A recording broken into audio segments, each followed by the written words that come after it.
हा जो आरक्षण दिवसाचा जो इतिहास आधी सुद्धा विनोद पाटील आणि त्यांच्या सहकार्याने या ठिकाणी मांडलेला आहे की 26 जुलै 1902 साली शाहू महाराजांनी पहिल्यांदा या देशामध्ये आरक्षण लावलं। आरक्षण म्हणजे नोकऱ्यांमध्ये 50%, कोल्हापूर संस्थानामध्ये 50% आरक्षणाची घोषणा त्यांनी केली आणि तो GR सुद्धा त्यांनी लंडनमध्ये असताना काढलेला आहे।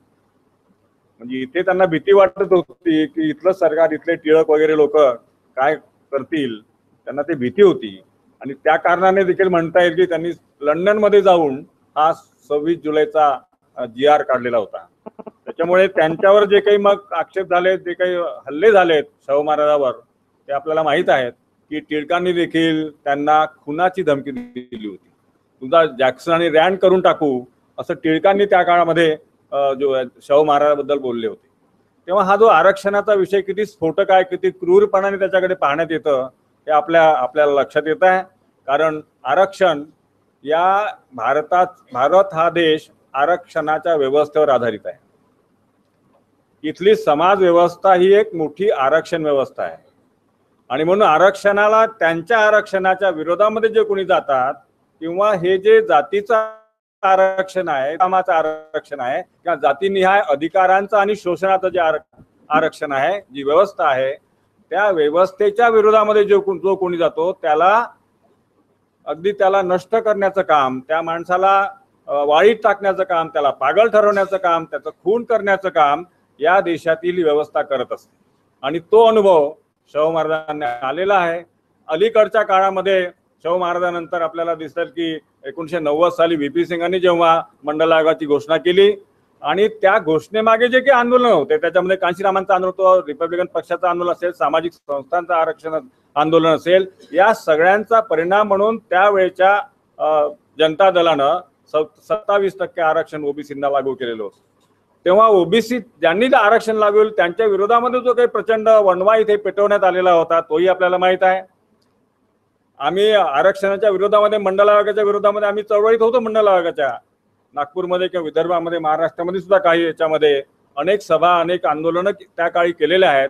आणि हा मंडल आयोगाचा लढा जेव्हा चालू होता तेव्हा हे लोक, या देशातले हे जे तथाकथित व्यवस्थावादी किंवा जातीय आरक्षणवादी जे लोक आहेत, त्यांनी प्रचंड आंदोलन केली होती, स्वतःला जाळून टाकण्याचे प्रकार, आत्महत्या करण्याचे प्रकार केले होते। आणि आम्ही काय आता चमार व्हावं का, चपला पॉलिश बूट करू का, अशा प्रकारचे त्यांनी प्रकार सुरू केले होते। यावरून आपल्याला दिसते की या देशातली ही जी व्यवस्था आहे, बाबासाहेबांनी जसं म्हटलं आहे की या देशातली जी सामाजिक व्यवस्था आहे, caste is a enclosed class असं म्हटलं आहे त्यांनी, ही जी बंदिस्त समाज व्यवस्था आहे आणि या ठिकाणी बंदिस्त समाज व्यवस्थेमध्ये तुम्हाला कुठल्याही प्रकारचं स्वातंत्र्य नाही आहे। म्हणजे इथे आपण हा जो म्हणता की उदारवादी आर्थिक व्यवस्था किंवा ज्याला आपण ओपन स्ट्रक्चर, जशी आर्थिक खुलेपणा, हा बंदिस्त समाज व्यवस्थेमध्ये आर्थिक खुलेपणा देखील येऊ शकत नाही। ज्या व्यवस्थेमध्ये अधिकार वाटल्या गेलेले आहेत, बाबासाहेब आंबेडकरांनी या सगळ्यावर खूप लिखाण केलेलं आहे, घटनेमध्ये त्याचा समावेश केलेला आहे। परंतु जाती व्यवस्थेचं जे काही आरक्षण आहे, ते आरक्षण, मनुस्मृतीमध्ये जे काही आरक्षण मांडण्यात आलेलं आहे, हे आरक्षण सामाजिक, आर्थिक असं दोन्ही प्रकारचं आहे। म्हणजे तुमची जात आणि तुमचं आर्थिक आरक्षण हे सुद्धा त्यांनी ठरवून टाकलेलं आहे की सगळ्यात स्वातंत्र्य कोणाला आहे, सगळ्यात जास्त स्वातंत्र्य कोणाला आहे, सामाजिक, आर्थिक, धार्मिक सगळ्या प्रकारचं स्वातंत्र्य कोणाला असेल, मुक्त असताना ज्याला वापरण्यात येतं किंवा ज्याला वावरता येतं या देशामध्ये, ते फक्त ब्राह्मण आहे, त्याच्याखाली क्षत्रिय आहे, त्याच्याखाली वैश्य आहे, त्याच्याखाली शूद्र आहेत। अशा प्रकारची ही जी बंदिस्त समाज व्यवस्था आहे, की आरक्षण व्यवस्था आहे, त्याच्या विरोधामध्ये बाबासाहेब आंबेडकरांनी एक प्रकारचं आंदोलन केलं, चॅलेंज केलं त्या व्यवस्थेला, त्याच्या विरोधामध्ये जिहाद उभा केला। आणि म्हणून आपल्याला दिसेल की बाबासाहेब आंबेडकर देखील या व्यवस्थेचे शत्रू म्हणून त्यांनी मानलेले आहेत। बाबासाहेब आंबेडकर त्यांनी देशद्रोही म्हटलेला आहे आणि म्हणून या देशामध्ये ही जी काही समाज व्यवस्था आहे, जातीवर आधारित समाज व्यवस्था आहे, मनुस्मृतीमध्ये याचे सगळे आरक्षणाचे आपल्याला दाखले दिसतील। बाबासाहेबांनी किंवा शाहू महाराजांनी जे काही आरक्षण मांडलं आहे, त्या प्रस्थापित आरक्षणाचा विरोध करण्यासाठी ते आरक्षण मांडलेलं आहे। हे जे ब्राह्मणांना सगळ्या प्रकारचे अधिकार होते, सगळ्या प्रकारचे आरक्षण त्यांच्यासाठी होतं। म्हणून असं म्हटलं आहे की नाव ठेवण्यापासून तर मरेपर्यंत आरक्षण म्हणून सांगितलेलं आहे।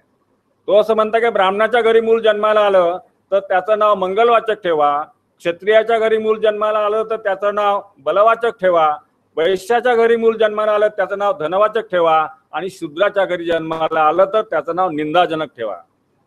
म्हणून आपल्या ठिकाणी पुंजा, तुकड्या अशी जी नावं आहेत ते शूद्रांची ती नावं दिसतात. असा तुकड्या किंवा चिंध्या किंवा गाडगे वगैरे अशी नावं तुम्हाला ब्राह्मणांमध्ये दिसत नाही. हे आरक्षण आहे, हे म्हणजे जन्मापासूनचं आरक्षण त्यांनी सांगितलेलं आपल्याला, आणि मरणेपर्यंत मरण्याचं देखील आरक्षण सांगितलं आहे. म्हणून तो म्हणतो की ब्राह्मणाचं प्रेत हे पूर्व दिशेला न्या, क्षत्रियाचं उत्तर दिशेला न्या, वैश्याचं पश्चिम दिशेला न्या, आणि शूद्राचं दक्षिण दिशेला न्या. मेल्यावर देखील त्यांना आरक्षण सांगितलेलं होतं. अशा प्रकारचं हे जे आरक्षण आहे, हे आरक्षण तोडण्याचं काम हे महाभयंकर काम आहे.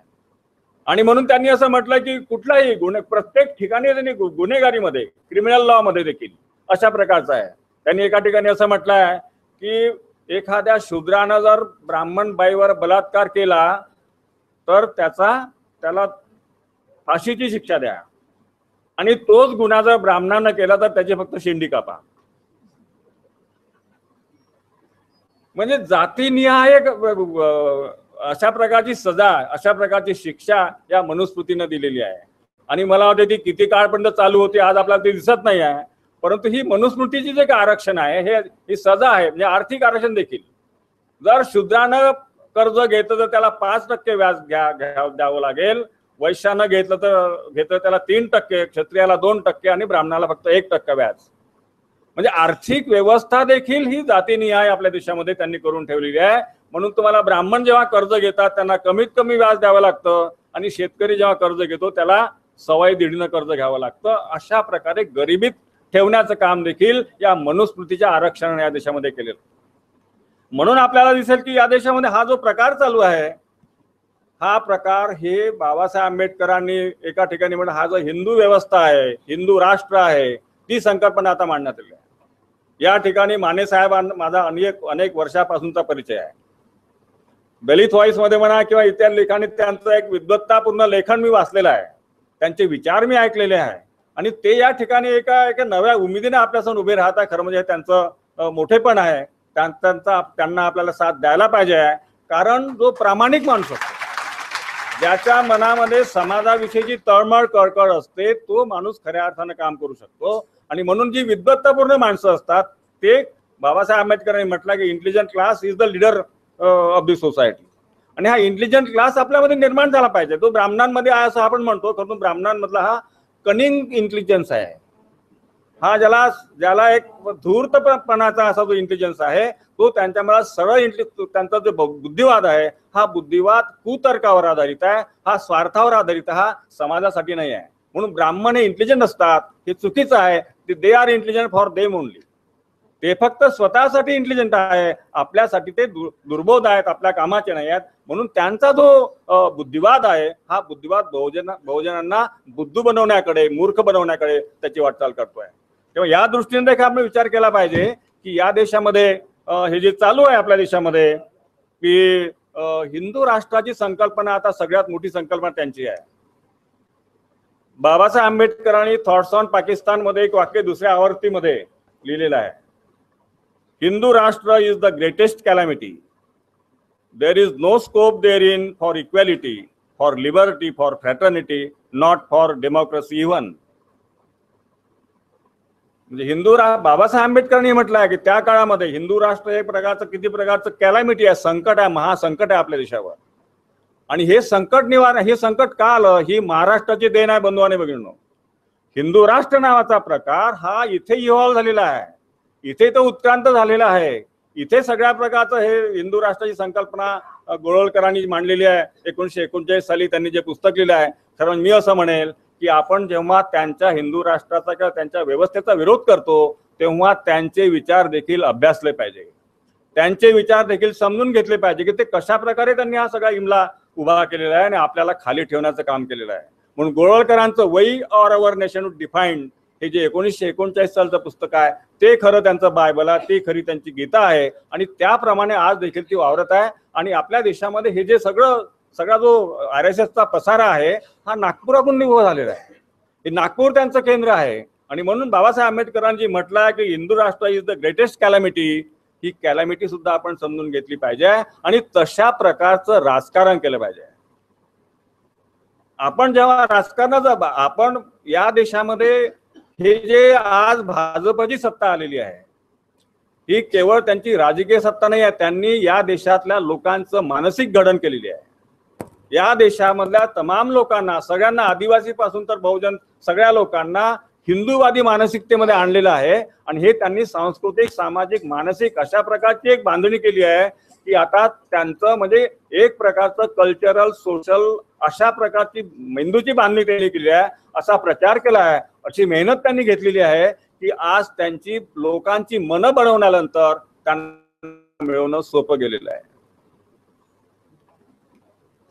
जेव्हा ब्रेन आणि माइंड तुमचं एका विचारानं बांधल्या जातं तेव्हा तुम्ही तो ब्रेन तुमचा कब्जात ठेवणारे, तुमचा ब्रेन नियंत्रणमध्ये ठेवणारे हे लोक तुमचे मालक बनतात. आज भाजपला जी काही शक्ती मिळालेली आहे त्याचं फलित हे RSS किंवा जो संघ परिवार आहे त्याचं फलित आहे, त्यांची मेहनत आहे. आणि म्हणून तुम्हाला दिसेल की आपण त्यांना जेव्हा पर्याय देण्याचा प्रयत्न करतो तेव्हा आपल्याला देखील त्यांच्या बरोबरीचं काम करावं लागणार आहे. राजकीय सत्ता ही सांस्कृतिक सत्तेतून निर्माण होते का? बाबासाहेब आंबेडकरांनी जे काही मांडलेलं आपल्यासमोर जे काही विचार मांडलेले आहेत ते किती टक्के लोकांपर्यंत गेलेले आहे? कांशीराम असतील आणि आपण सगळे लोक असू, यांचे विचार किती टक्के लोकांपर्यंत गेलेले आहे? त्याच्यावरून मानसिकता किती टक्के लोकांची घडलेली आहे हे सुद्धा पाहावं लागणार आहे. आणि त्याच्यातून मग तुम्हाला एक सत्ता साकारता येईल. हिंदू राष्ट्राला पर्याय देण्याची सुद्धा आपल्या समोर एक मोठं आव्हान आहे. आणि तो हिंदू राष्ट्र काय आहे हे सगळं आहे. म्हणजे आता आपण हे जे म्हणतोय की मुक्त अर्थव्यवस्था वगैरे हा प्रकार आहेच, पण हे मुक्त अर्थव्यवस्था देखील या देशातल्या सरकारचं साईज कमी करायचं. मुक्त अर्थव्यवस्था म्हणजे या देशातलं मुक्त अर्थव्यवस्था जास्तीत जास्त कोणाकडे जायला पाहिजे तर बनिये ब्राह्मण यांच्या हातामध्ये सगळी अर्थव्यवस्था गेली तर पुन्हा नियंत्रण त्यांचंच राहणार आहे. मुक्त अर्थव्यवस्थेमध्ये म्हणजे सरकार म्हणजे त्यांनी मोदीने असं म्हटलं होतं की मिनिमम गव्हर्नमेंट आणि मॅक्झिमम गव्हर्नन्स. छोट्यातलं छोटं सरकार आणि जास्तीत जास्त आम्ही सरकारचं कार्य करू, म्हणजे सरकारी नोकऱ्या कमी करू आणि प्रायव्हेटायझेशन वाढू, प्रायव्हेट मधल्या नोकऱ्या वाढू, म्हणजे खाजगी क्षेत्र वाढू. आणि खाजगी क्षेत्रामध्ये कोण हवी आहेत? आज ब्राह्मण बनियांच्या हातामध्ये सगळं खाजगी क्षेत्र आहे. ते क्षेत्र वाढवणं याचा अर्थ काय होतो? ते क्षेत्र वाढवणं याचा अर्थ आर्थिक नियंत्रण ही बनिया आणि ब्राह्मणांच्या ताब्यात देणं आहे. म्हणजे त्यांच्या हातामध्ये सामाजिक नियंत्रण आहेच, राजकीय नियंत्रण आहेच, परंतु आर्थिक नियंत्रण देखील, जसं मनुस्मृतीचं म्हणणं होतं की ब्राह्मण हा सगळ्यांचा नियंता आहे, ब्राह्मण हा राजापेक्षाही श्रेष्ठ आहे, हीच मांडणी गोळवलकरांनी केलेली आहे. त्यांनी असं म्हटलं आहे गोळवलकरांनी त्या याच्यामध्ये, we stand for national regeneration and not for that haphazard bundle of political rights the state. आम्ही राष्ट्रवादी आहोत, आम्ही राष्ट्र आमच्या ताब्यात असलं पाहिजे, आम्ही जो स्टेट आहे, जे सरकार आहे त्याच्यापेक्षा आम्ही वर आहोत. म्हणून तुम्हाला असं दिसेल की आज मोदीच्या वर मोहन भागवत आहे. नरेंद्र मोदी हा मोहन भागवतच्या खाली आहे. आणि म्हणून तुम्हाला असं दिसेल की ते गोळवलकरांचं जे स्टेटमेंट होतं की मोदी मोहन भागवतला आदेश नाही देऊ शकत, मोहन भागवत मोदीला आदेश देऊ शकतो. आणि त्याच्यामुळे तुम्हाला असं दिसेल की हिंदू राष्ट्राची संकल्पना त्यांनी साकार केलेली आहे. या देशामधला हा जो प्रायव्हेटायझेशनचा मुद्दा आहे तो देखील त्यांनी तशा पद्धतीने ते राबवत आहे. आणि म्हणून तुम्हाला दिसेल की बाबासाहेब आंबेडकरांनी ही भूमिका घेतली आहे की हिंदू राष्ट्र ही सगळ्यात मोठी कॅलॅमिटी आहे. गोळवलकर एका ठिकाणी आणखी असं म्हणतात, संघ हिंदू राष्ट्राचा प्रतिनिधी स्वरूपच नाही, संघ म्हणजे RSS, तर तो हिंदू राष्ट्राचे स्वरूप म्हणून आपल्या समोर आहे. म्हणूनच ही भारताची भूमी राष्ट्ररूपी संघाची व्हावी, म्हणजे संपूर्ण भारत हा संघाचा व्हावा.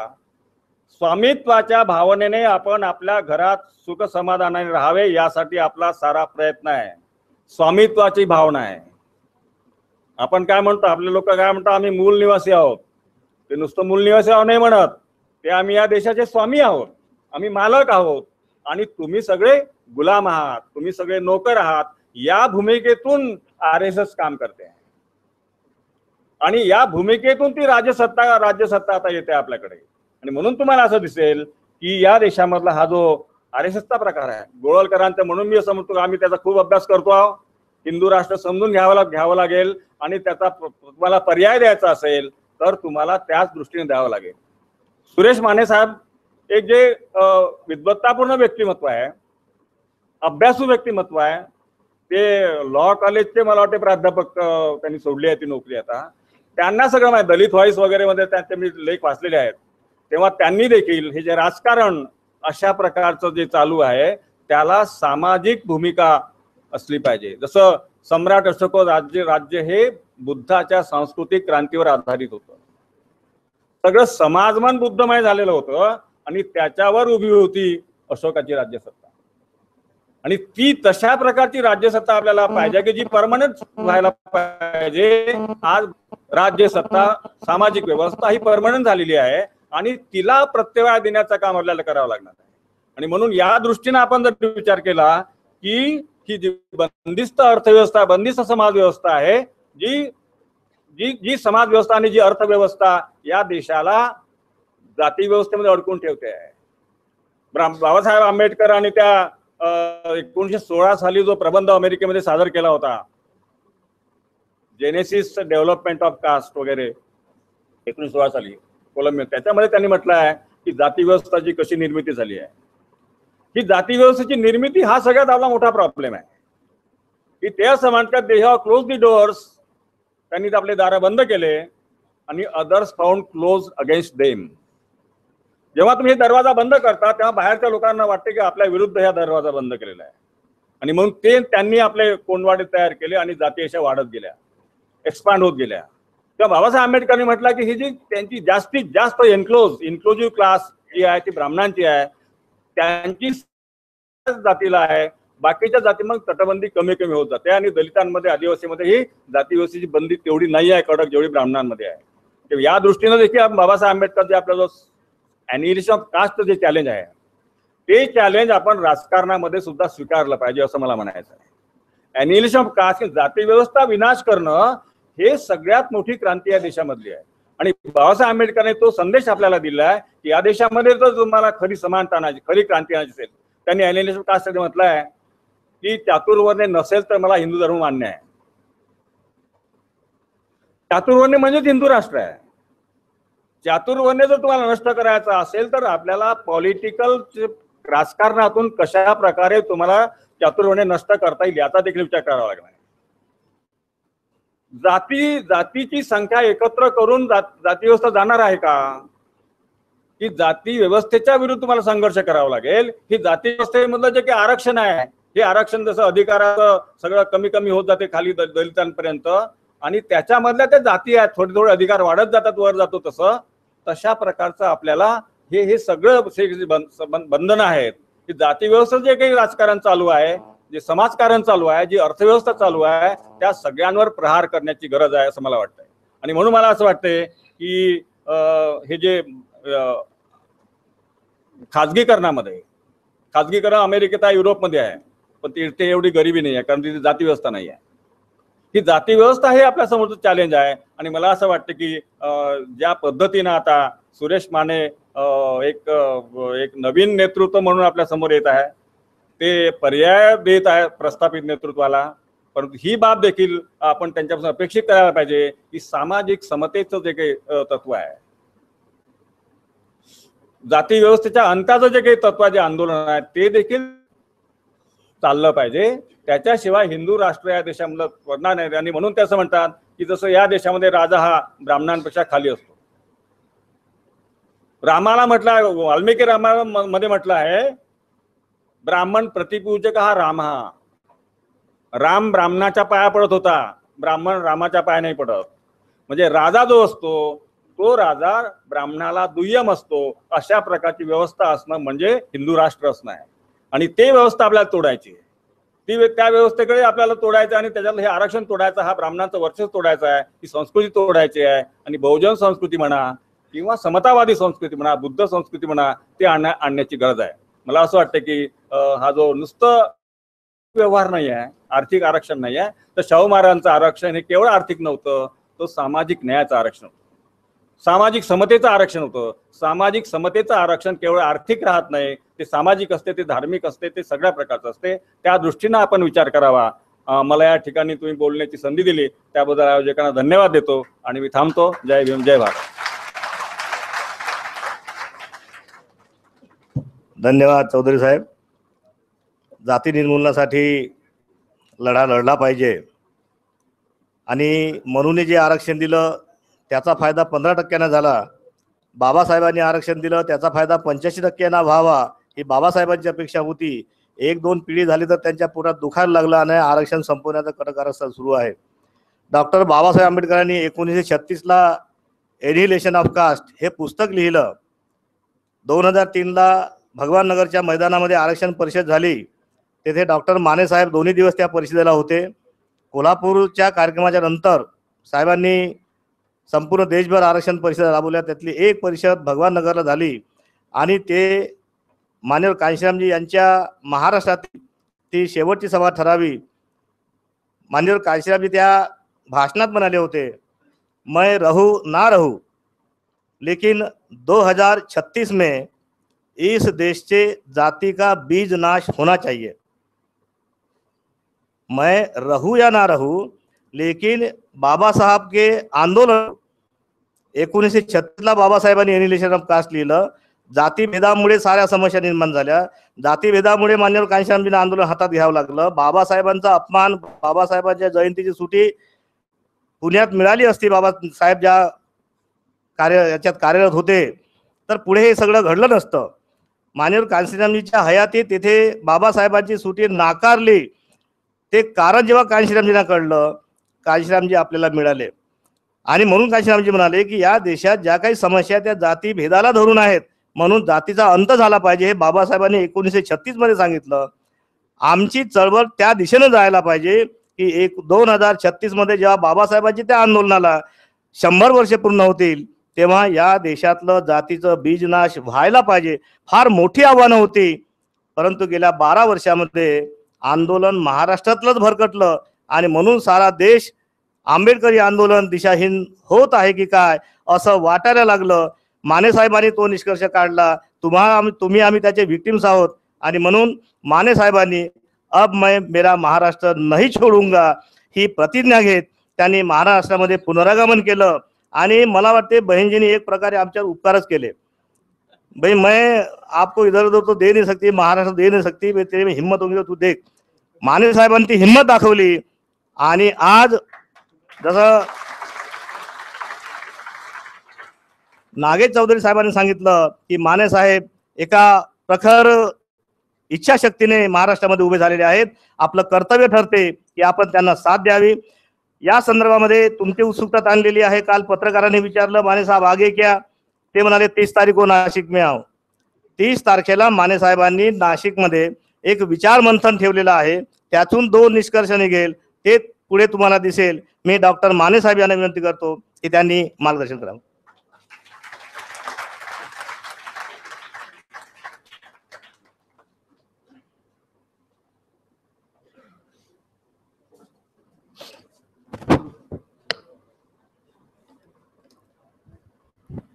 कहीं हम भूल न जाए, या कार्यक्रमाच्या अंतर्गत 26 जुलै आरक्षण दिवस या निमित्तानं देशातील बदललेलं वातावरण, आर्थिक उदारीकरण व्यवस्था,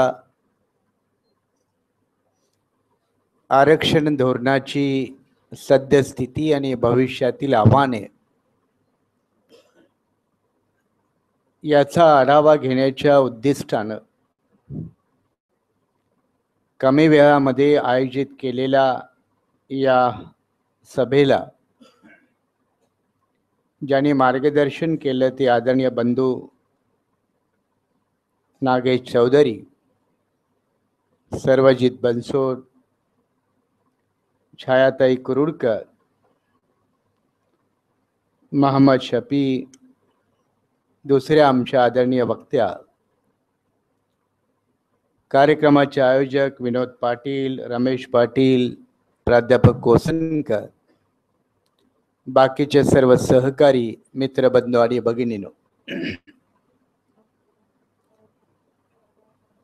26 जुलै 1902, 113 वर्षापूर्वी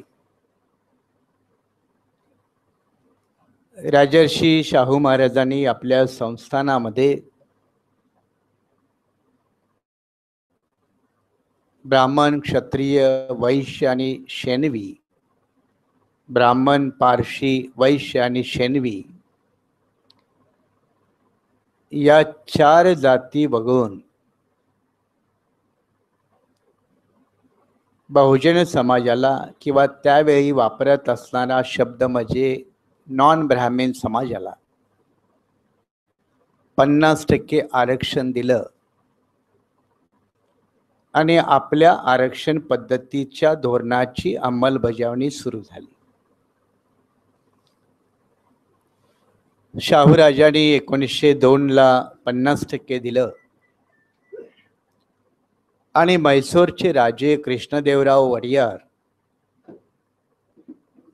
यांनी 1924 साली म्हैसूर संस्थानामध्ये 75% आरक्षण दिलं.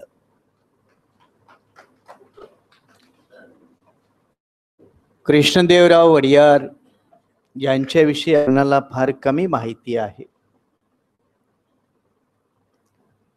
ज्यांनी बाबासाहेब आंबेडकरांना बुद्धिस्ट सिमेंट्रीसाठी बेंगलोर वगैरे या ठिकाणी ज्या जागा दिल्या ते कृष्णदेवराव वडियार एक प्रगत राजे होते आणि त्यामुळे शाहूच्या आरक्षण धोरणाचा पाठपुरावा म्हैसूरच्या राजाने केला. त्याने आपल्या संस्थानामध्ये 75% आरक्षण केलं.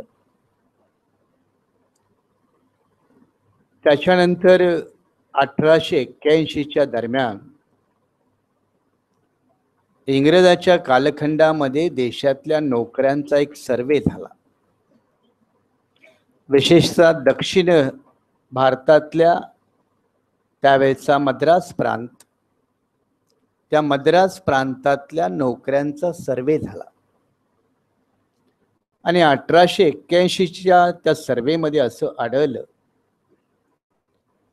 की इथल्या शासन आणि प्रशासनामध्ये विशिष्ट वर्गाचं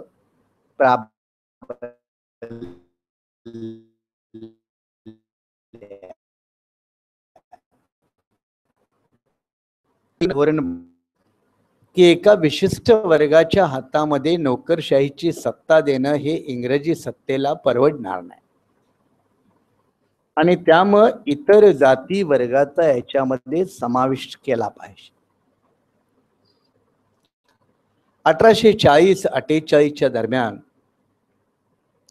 फुल्याने खऱ्या अर्थानं आपल्या आरक्षण धोरणाची सैद्धांतिक बाब इंग्रजांसमोर मांडली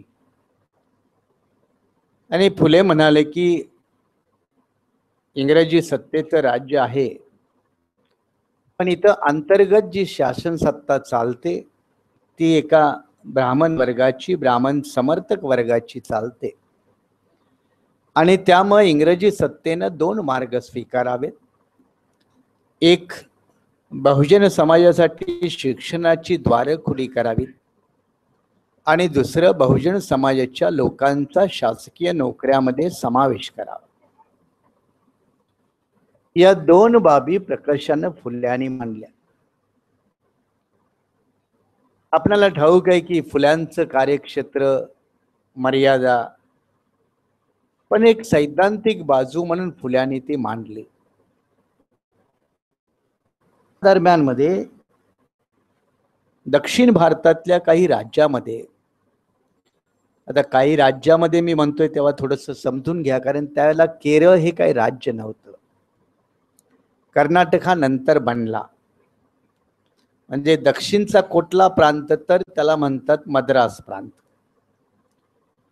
पण मद्रास प्रांतामध्ये आज केरळची 3 राज्य आहेत ती नव्हती, ती स्वतंत्र राज्य होती. मलबार, कोचीन आणि त्रिवेंद्रम, म्हणजे तुम्ही कन्याकुमारीला कधी गेला तर ते एक वेगळं राज्य होतं. त्या तिन्ही राज्यामध्ये जसं हैदराबाद आपल्याकडे इकडे होतं तसे ती राज्याची राज्य होती. आणि या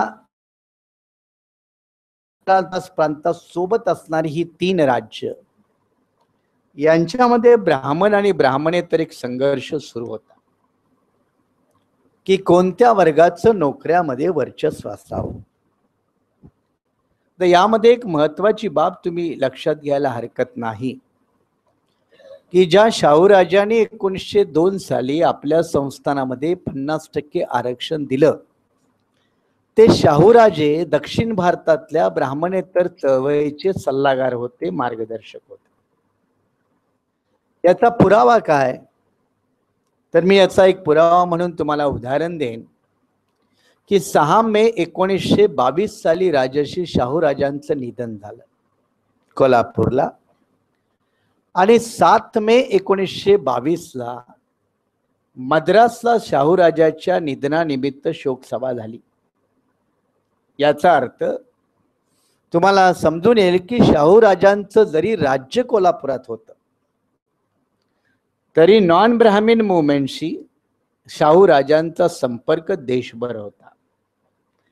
आणि म्हणून दक्षिणेतल्या नॉन ब्राह्मणेतर चळवळीचे जे त्या कालखंडातील जे नेते होते, विशेषतः ज्याच्यावरून 2 नेत्याचा उल्लेख करता येईल, त्यामध्ये एक म्हणजे मद्रास प्रांतातील नॉन ब्राह्मण चळवळीचे नेते त्यागराजन नावाचे, चेटियार नावाचे, हे 2 बॅकवर्ड क्लासचे नेते. आणि मद्रास प्रांताच्या पलीकडं आज जे केरळ आहे किंवा ज्याला आपण ट्रॅव्हनकोर म्हणतो, कन्याकुमारी म्हणजे ट्रॅव्हनकोर संस्थान, त्या ट्रॅव्हनकोर संस्थानामध्ये एक डॉक्टर टी.एम. नायर हे असे बॅकवर्ड क्लासेसचे नेते होते. म्हणजे डॉक्टर टी.एम. नायर त्या कन्याकुमारीच्या साईडला आणि इकडं हा कर्नाटकचा अर्धा प्रांत, मद्रास प्रांत, इकडे त्यागराजन, चेटियार असे बॅकवर्ड क्लासचे नेते.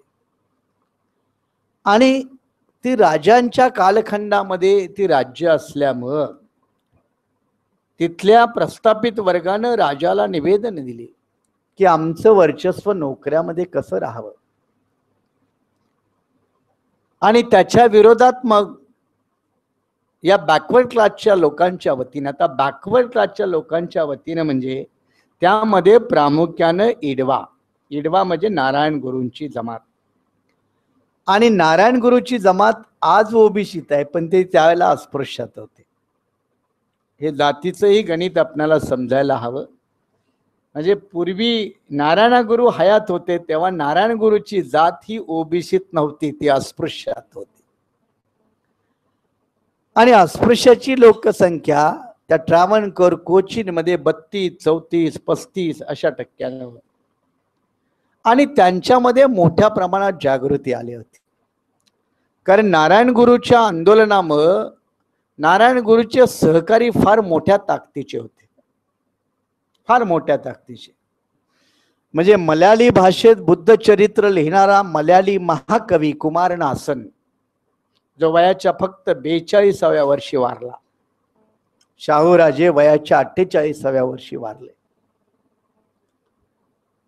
कुमारनासन हा वयाच्या 42व्या वर्षी वारला. भगवान गौतम बुद्धाचं मल्याळम मधलं पहिलं बुद्ध चरित्र लिहिणारा आणि बौद्ध धम्म स्वीकारलेला. श्रीनारायण गुरूचे अनेक सहकारी हे बौद्ध धम्माकडे गेले होते, त्यांनी बुद्धिझम स्वीकारला होता. अनेकांची नावं आहेत. आणि तेवढं त्यांच्यामध्ये अवेकनिंग आलेलं होतं.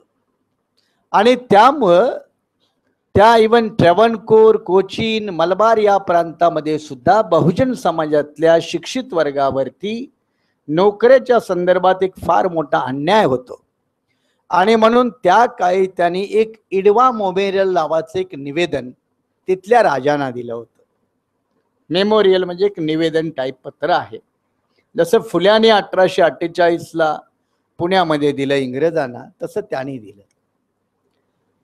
मद्रास प्रांतामध्ये मात्र थोडंसं पाऊल पुढे पडलं. मद्रास प्रांतामध्ये बॅकवर्ड क्लासचं संख्याबळ प्रचंड मोठं असल्यामुळं आणि तिकडं द्रविड कझगमच्या माध्यमातून फार मोठी जागृती झाल्यामुळं, अवेकनिंग झाल्यामुळं तिथं सरळ सरळ बॅकवर्ड क्लासच्या नेत्यांनी राजर्षी शाहू महाराजांच्या मार्गदर्शनानुसार नॉन ब्राह्मीण मॅनिफेस्टो काढला आणि त्या नॉन ब्राह्मीण मॅनिफेस्टोमध्ये त्यागराजा चटियारांच्या सहीनं काढला. त्या नॉन ब्राह्मीण मॅनिफेस्टोमध्ये शिक्षण आणि नोकऱ्या यामध्ये नॉन ब्राह्मीण ब्राह्मणेतर समाजावरती कसा अन्याय इंग्रजी कालखंडामध्ये होतो याची आकडेवारी.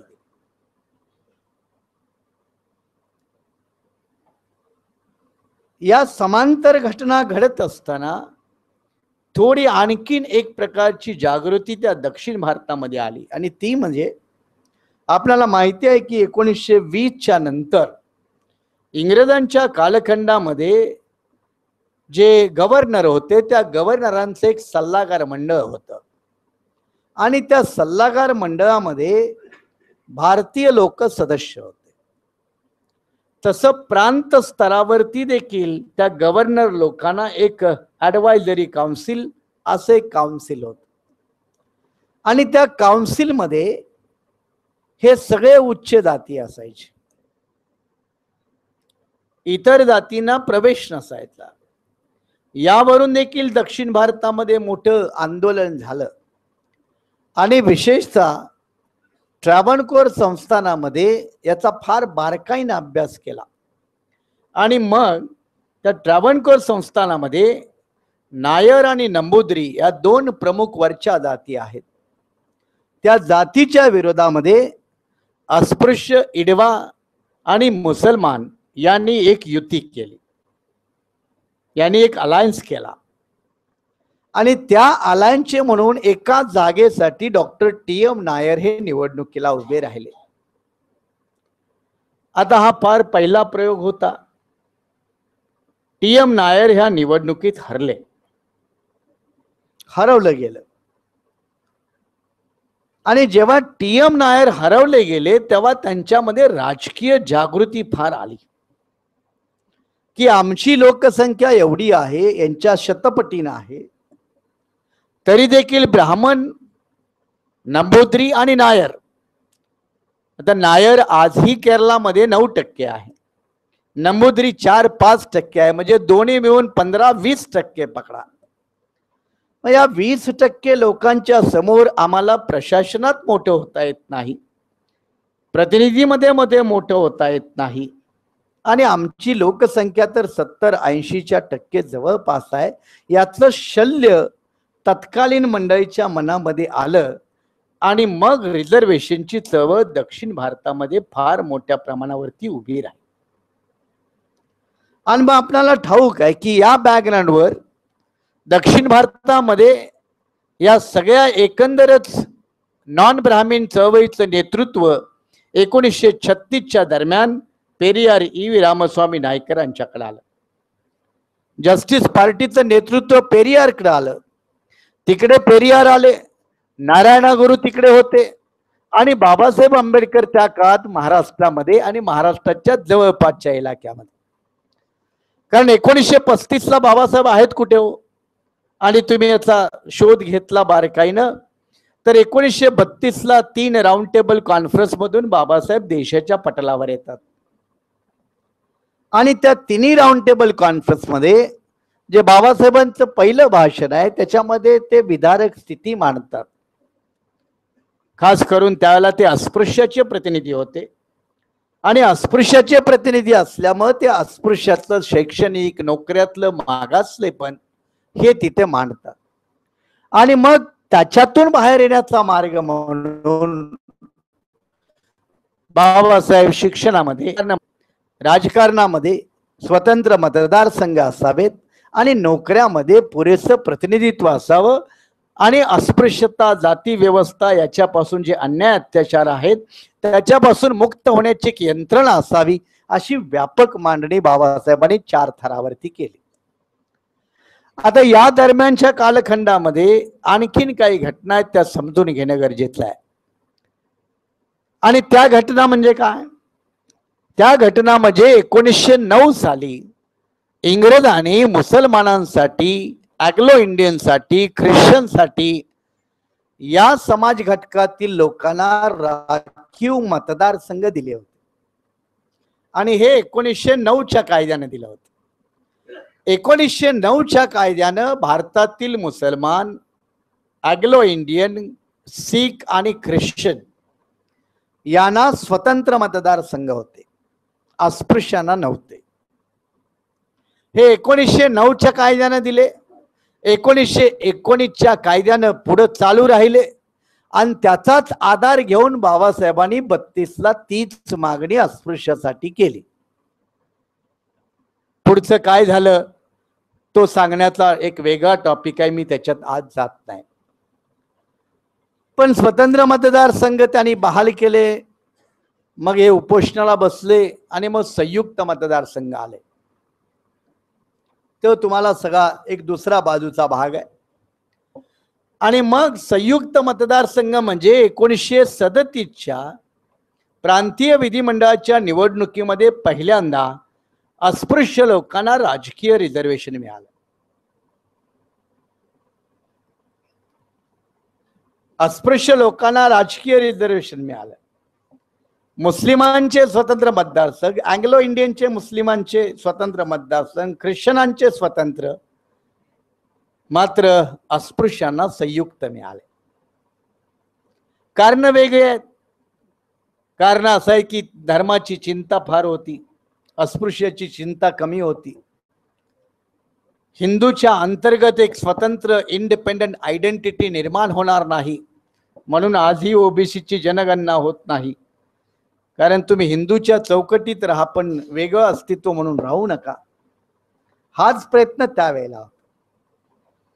आणि मग त्या पुणे कराराचा समझोता म्हणून सरकारी नोकऱ्यामधील टक्केवारी निश्चित झाली आणि संयुक्त मतदारसंघाची आकडेवारी वाढली. आणि मग तुम्हाला ठाऊक आहे की राज्यघटनेमध्ये बनवताना बाबासाहेबांनी 2-3 गोष्टी प्रामुख्याने मांडल्या की एक, देशभर संविधानाच्या तरतुदीमध्ये राज्यघटनेद्वारे बाबासाहेबांनी केलं.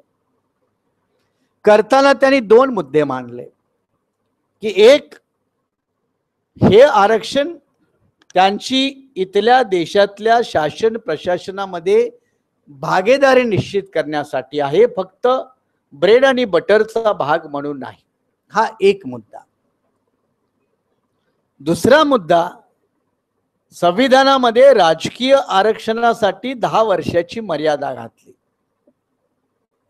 नोकऱ्या आणि शिक्षणातल्या आरक्षणाबाबत संविधान सभेमध्ये कोणत्याही कालावधीची कधीही चर्चा झाली नाही. घटनेमध्ये तशी कोणतीही तरतूद आजपर्यंत नाही. पण हे राखीव जागा मतदारसंघ आहे ते 10 वर्षानंतर संपुष्टात यावे, हा मात्र एक कायदेशीररित्या तरतूद करण्यात आली.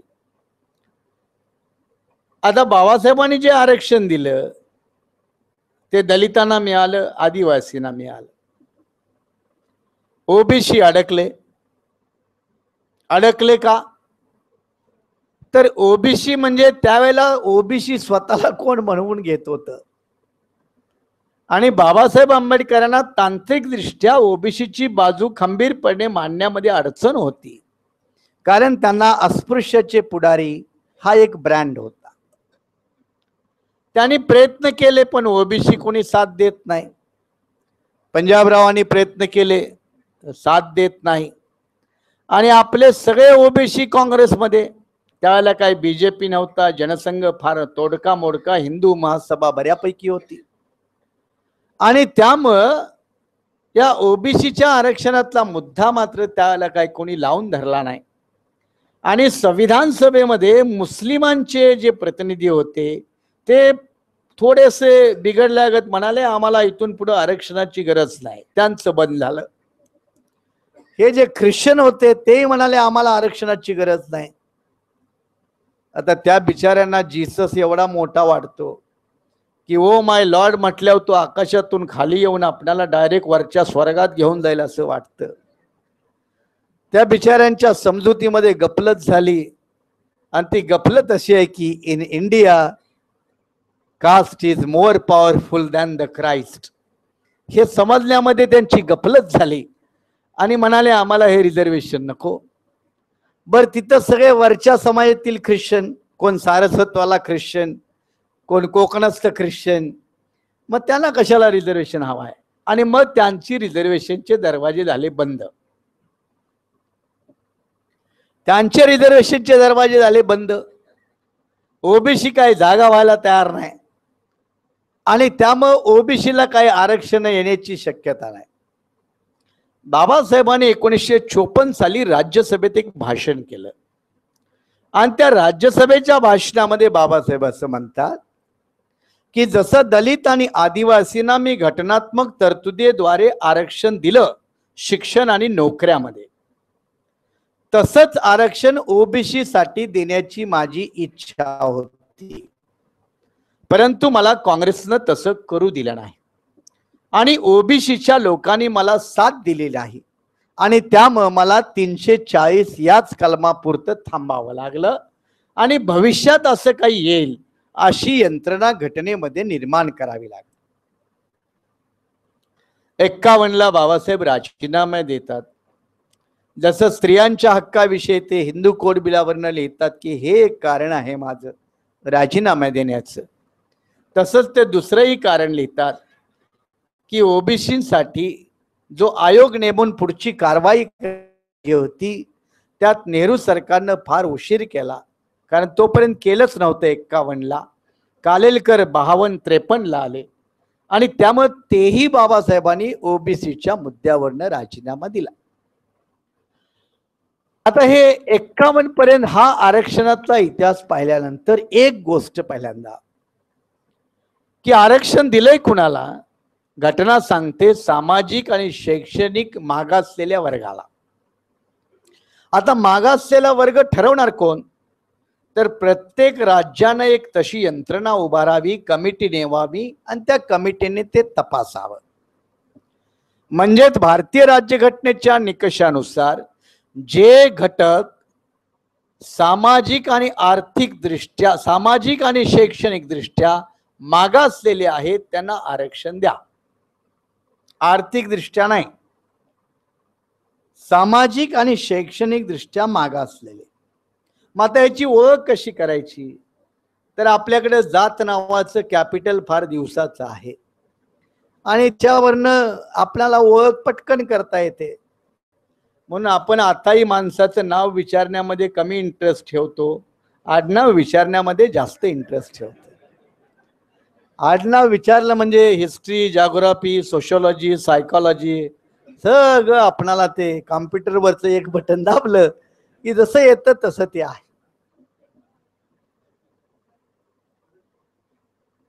जात हा निकष प्रामुख्याने ठरला. विशिष्ट जाती समूह ज्यांना जातीचा अस्पृश्यतेचा फटका बसला ते सामाजिक आणि शैक्षणिक दृष्ट्या मागासलेले वर्ग. आणि म्हणून घटनाकारांनी ज्यांच्यावरती वर्षानुवर्ष अन्याय झाला त्यांच्यासाठी कॉम्पन्सेशन पॅकेज म्हणून आरक्षण धोरण स्वीकारलं.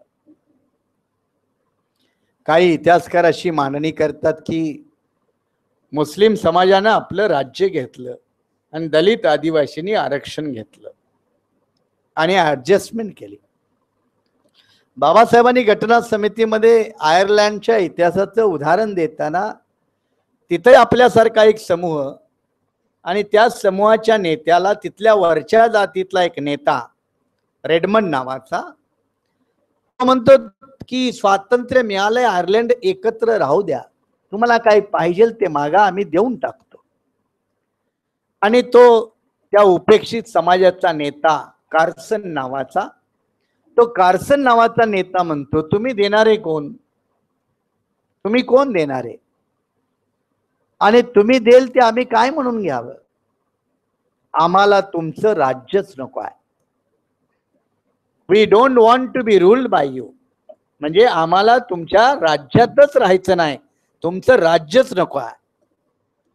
बाबासाहेब आंबेडकर घटना समितीत म्हणाले की हजारो वर्ष ज्यांच्यावरती अन्याय अत्याचार झाला, जुलूम जाती झाली, त्या अस्पृश्य वर्गानं अशी भूमिका नाही घेतली, हे त्यांनी या देशावरती केलेले फार मोठे उपकार आहेत.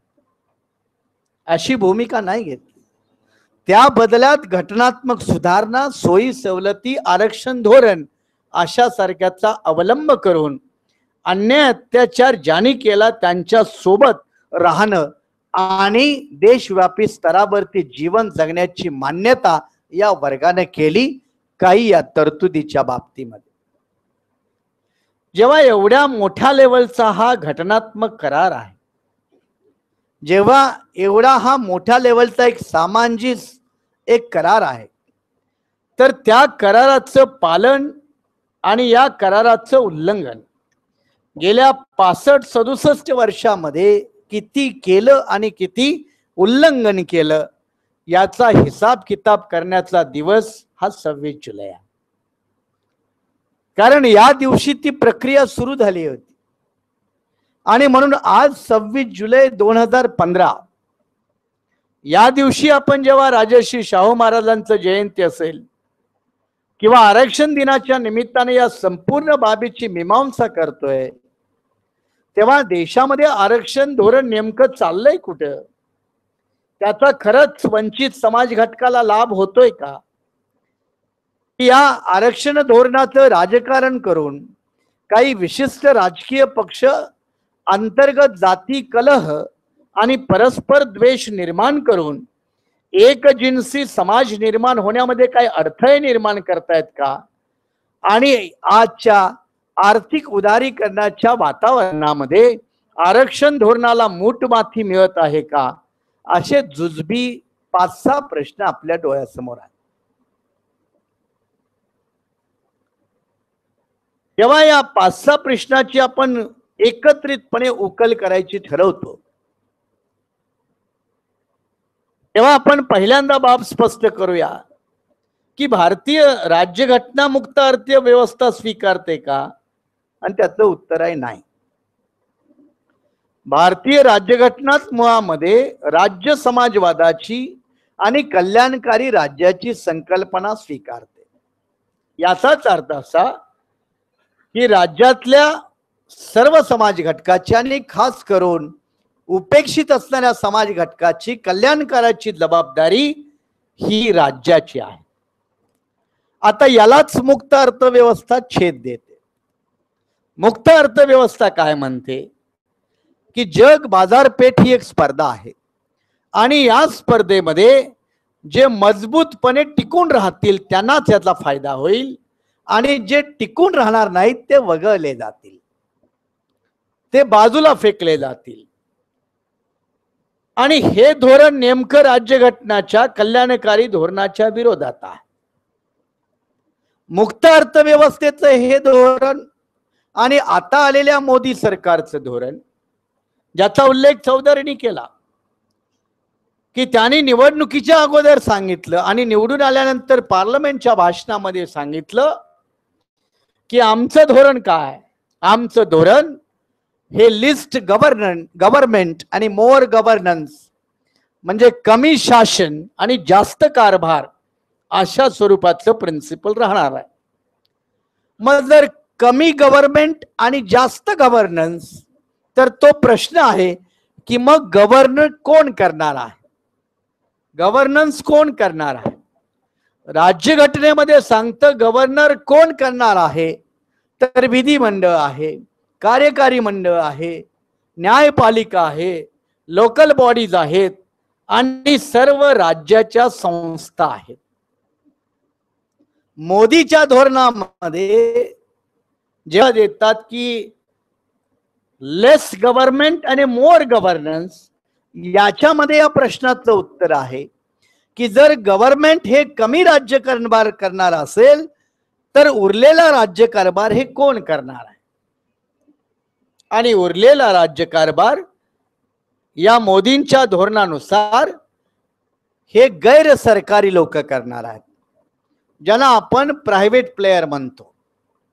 हे प्रायव्हेट प्लेयर इथला कारभार करणार आहे. आणि जर प्रायव्हेट प्लेयर हे कारभार करणार आहेत तर आरक्षण धोरणाचा त्याच्यामध्ये अंतर्भाव नाही.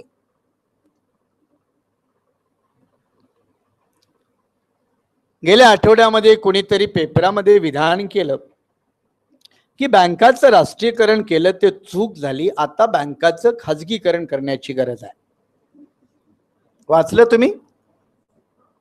मला वाटतं सुब्रमण्यम का कोणतरी आहे. तर मला सांगा, बँका 1969 साली या राष्ट्रीयकरण झालं, म्हणजे बँकिंग सेक्टरमध्ये रिझर्वेशन 69 ला आलं, घटनेच्या नुसार 50 ला आलं. सेंट्रल स्टेट बँकेतील पहिली नोकर भरती ही 71 ची आहे.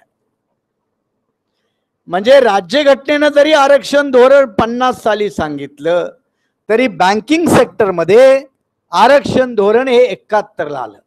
SBI मधल्या पहिली नोकर भरती 71 ची.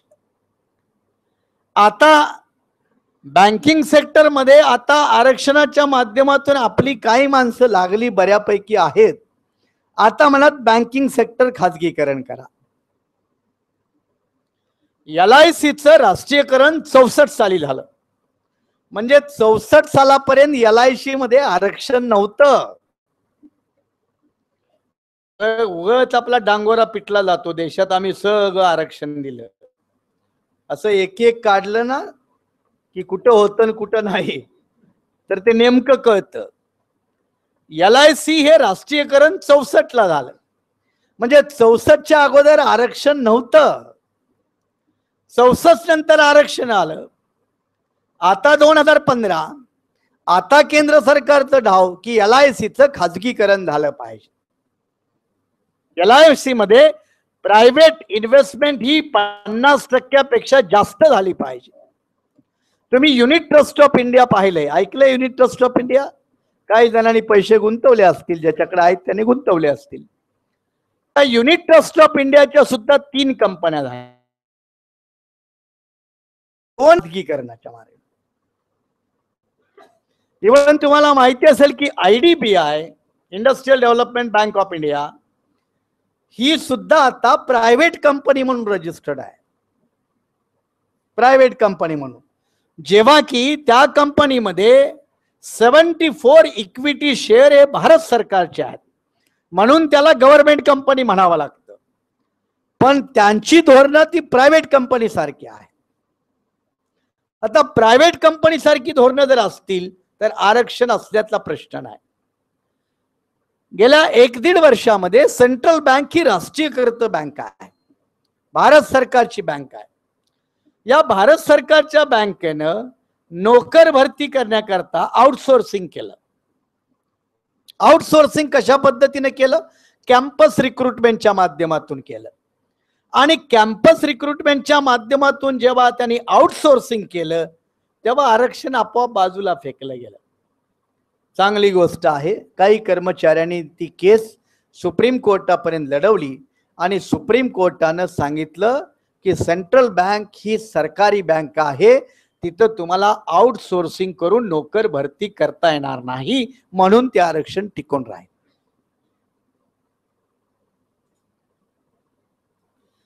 बँकिंग सेक्टरमध्ये रिझर्वेशन कोणत्या थरापर्यंत असावं? पुन्हा एक सर्वोच्च न्यायालयाने निकाल दिला. सिंडिकेट बँकेचा एक निकाल आला, देना बँकेचा एक निकाल आला. 506 बँकांनी चांगले निर्णय दिले. आता मोदीचं सरकार त्या निर्णयाच्या विरोधात सुप्रीम कोर्टमध्ये गेले रिव्ह्यू पिटिशन करून. कुणाचं सरकार आहे? मोदीचं सरकार आहे, BJP वाल्यांचं आहे. आणि आज तुम्ही मराठी पेपर जर मला वाटतं देशोन्नती की पुण्यनगरी की लोकमत याच्यामध्ये आलंय की ते रिव्ह्यू पिटिशन जे सुप्रीम कोर्टामध्ये BJPच्या सरकारनं टाकलंय त्याचा स्टडी करण्यासाठी ग्रुप ऑफ मिनिस्टर्स म्हणजे केंद्रातल्या काही मिनिस्टर लोकांची एक कमिटी बनवली. आजच्या पेपरला आहे. आरक्षण धोरणाची एका बाजूला एवढी मोठी विल्हेवाट लावायची आणि दुसऱ्या बाजूला मात्र खाजगी उद्योगधंद्यासाठी देशाची संपत्ती लुटायची, हे डबल धोरण आहे. एकटा अदानी नावाचा उद्योगपती एकट्या स्टेट बँकेनं त्याला किती कर्ज द्यावं? एकट्या अदानीला गेल्या वर्षी एका वर्षामध्ये किती कर्ज द्यावं? काय आकडा, अंदाज किती? किती एका माणसाला, एका कंपनीला, एका बँकेनं किती कर्ज द्यावं? 60,000 कोटी दिले. किती? आता बँकेत पैसा कोणाचा असतो? वापरतय कोण? आपली तुटपुंजी सेविंग खातं, हे जनधन, हे सगळं आपण तिथं जमवून ठेवतो. 60,000 कोटी एकच्या अदानीला. तो मल्ल्या दुसरा कॅलेंडरवाला, बाटलीवाला घोडं फिरवत असतो रेसकोर्सला मुंबईच्या. त्यानं सगळं डुबवलं, त्याच्यावर काही नाही कारवाई.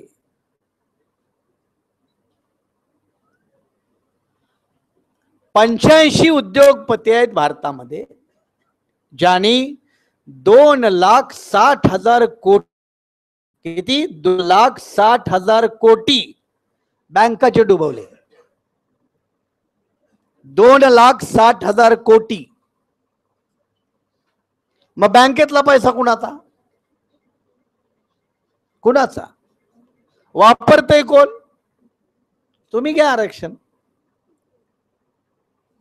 तुम्ही घ्या आरक्षण. जे आता पेपरावरती तुटपुंज आहे. हा बदल का घडला?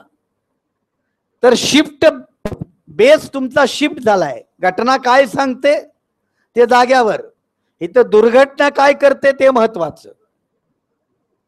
दुर्घटना अशी आहे की राज्यानं आपली नीती बदलली, धोरण बदललं.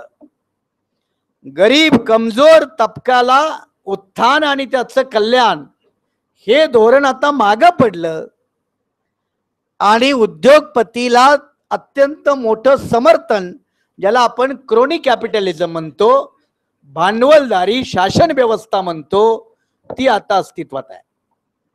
आणि जर भांडवलदारी समाज व्यवस्था, शासन व्यवस्था अस्तित्वात येईल तर त्याच्यात कल्याण हे वरच्या वर्गाचं असतं. मग आपल्याला सांगितलं जातं सगळ्यांचा विकास झाल्यावर तुमचा पण होईल ना. शिक्षणाच्या बाबतीत फुल्यांच्या काळात असंच म्हणाले चिपळूणकर, वरच्या वर्गाला शिकू द्या, मग असते आपल्याकडे. आता तेच. म्हणून आता विकासाच्या नावाने ज्या काही गोष्टी मारल्या जातात ते असं आहे की तुमचा बी विकास होईलच ना. मग आता तुमचा विकास कसा होईल? मग आता इथे टाटाचा कारखाना उभारायचा आहे, मग तिथून रस्ता डांबरीकरणाचा बनवायचा आहे, मग तुम्हाला पण चालायला मिळेल ना. असा तुमचा विकास. मग रस्त्याने लाईट लागेल ना, मग त्याचा फायदा तुम्हाला नाही होणार. अरे पण त्याच्यासाठी ती हजारो एकर जमीन जाईल, त्याचं काय? ते तुम्ही आता प्रत्येक विकासाची किंमत तर द्यावीच लागते ना, मग आम्हीच द्यायची, कमजोर वर्गानेच द्यायची. जेव्हा राज्यानं ही धोरणं ठरवली, पॉलिसी ठरवली, तेव्हा आरक्षण ही नाममात्र बाब आहे. आता नाही तर राज्याच्या नोकर निर्मितीचा दर फार कमी आहे. एकट्या महाराष्ट्रामध्ये बेकारांची, रजिस्टर्ड बेकारांची संख्या किती असावी? किती असावी? महाराष्ट्रामध्ये किती असावी अंदाजे? 35.5 लाख. बाबासाहेबांनी मजूर मंत्री असताना ह्या एम्प्लॉयमेंट एक्सचेंजची नोकरी लागण्यासाठी निर्मिती केली. आता नुसतं रजिस्टरच असतं तिथं. किती आहेत बघा.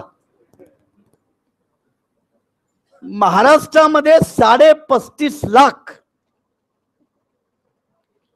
आता पूर्वी आपण ऐकायचो बघा, म्हणजे मी सुद्धा कॉलेजला होतो त्यावेळेला चुकून का होईना एखाद्या माणसाला एम्प्लॉयमेंट एक्सचेंजचा कॉल यायचा. आता तुम्ही कधी ऐकता का हो एम्प्लॉयमेंट एक्सचेंजला?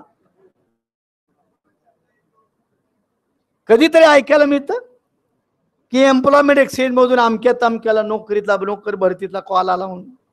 आता फक्त बेकार किती आहे त्याची नोंद ठेवण्याचं ठिकाण म्हणजे एम्प्लॉयमेंट अनएम्प्लॉयमेंट एक्सचेंज.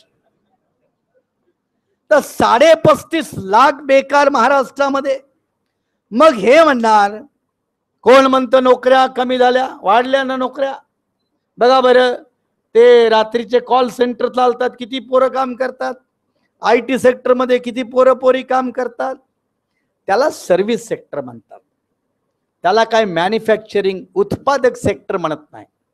मग नोकऱ्या वाढल्या कुठल्या? सर्व्हिस सेक्टर मधल्या. आता सर्व्हिस सेक्टर मधल्या नोकऱ्या इथं कधी गॅरंटी नसते. इथं तुमचं बोऱ्या बिस्तर कधी बांधून फेकून देतील त्याची काही हमी नसते, त्याची काही गॅरंटी नाही, टेम्पररी असतं. आणि मग हे करणार की एवढ्या नोकऱ्या वाढल्या. आताही या बीजेपीच्या सरकारनं सांगितलं होतं की 2 कोटी नोकऱ्या एका वर्षामध्ये निर्माण करणार. आता 1 वर्ष झालं ना, 1.5 वर्ष झालं. कुठे आहे 2 कोटी? 2 कोटी नोकऱ्या म्हणे. आपल्या देशामध्ये अशी गाजरं विकायची राज्य पद्धती आहे, खोटं बोलण्याची राज्य पद्धती आहे आणि त्याचं समर्थन करणारी एक मोठी यंत्रणा. आणि ही यंत्रणा एवढी मजबूत आहे की आता आपला किती विकास झाला, आपलं किती उन्नती झाली, अच्छे दिन किसे आले आणि मग त्याची मांडणी होती.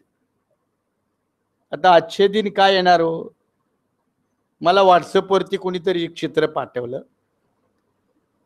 मोदी एका गृहिणीकडे जातो आणि म्हणे हा मुर्गा ठेव, मुर्गा. जिस दिन ये मुर्गा अंडा देगा उस दिन अच्छे दिन आएंगे. मुर्गा काय अंड देणार नाही, अच्छे दिन काय येणार नाही.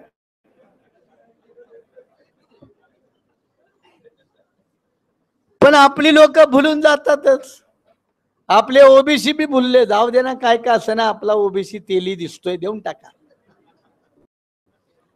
चौधरी आपले एकेकाचे सहकारी, नागेश चौधरी आपले चळवळीतला एक सहकारी ओबीसी, त्याने पुस्तक लिहिलंय.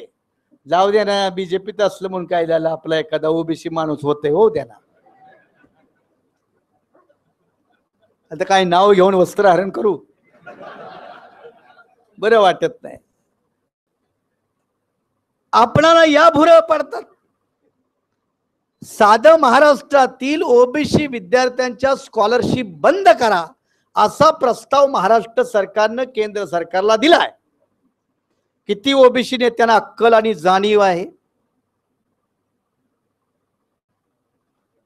सगळ्यांची तोंड काही शिवली का? आता आपण समजू शकतो छगन भुजबळ आज बरंच काम आहे, महात्मा फुले समता परिषद काही कामाला येत नाही, पण बाकीचे ओबीसी आहेत ना. ओबीसी पोरांची स्कॉलरशिप बंद करा. का? पैसा नाही द्यायला. ओबीसी स्कॉलरशिपची पोरांना पैसे नाही. दलित आदिवासी दलितांच्या पोरांच्या स्कॉलरशिप द्यायला पैसे नाही. गेले 3-4 वर्षाच्या अजून बोंबलत पडल्यात. आदिवासी पोरांची हॉस्टेल फार नाहीत, कमी आहेत, पण ती व्यवस्थित चालवायला पैसे नाही. पण कुंभमेळ्यासाठी 2,700 कोटी.